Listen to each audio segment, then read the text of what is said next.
ankasitrahana tanteraka ny ONG Direct Aid amin'izao fanampiana misesilany ataony aty amin'ny ministeran'ny mponina izao.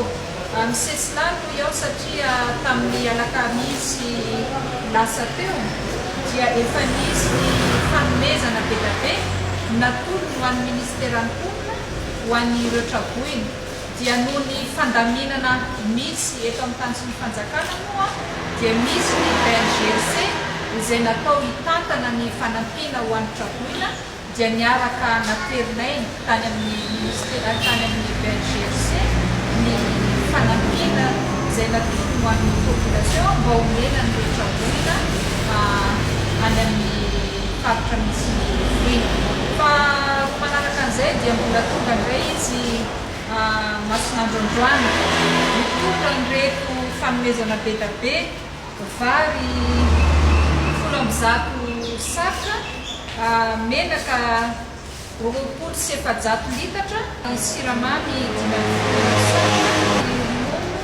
7 boaty, misy soda 20 pièce koa zany amin'izy ity omena ny ho an'ny fanjarian-tsakafo ho an'ireo sasakely izay tsara marina fa mbola anatin'ny anjery ministeran'ny mponina ihany koa ny sasakely.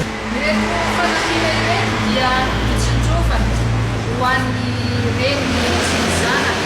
Fatatsika moa fa efa miakaiky ny andro fankalazana ny fetin'ny vehivavy ny vanomarsa dia anatin'ny tarigetra eritreretin'ny ministeran'ny mponina sy ny fanomanana izay ho ataon'ny ministeran'ny mponina indrindra fa ao amin'ny direction générale amin'ny promotion de la femme ny hanome zavatra ménage ho an'ny isan-tokantrano amin'izay tany toerana ilafizany zany karavanina eritreretin'ny ministeran'ny izany.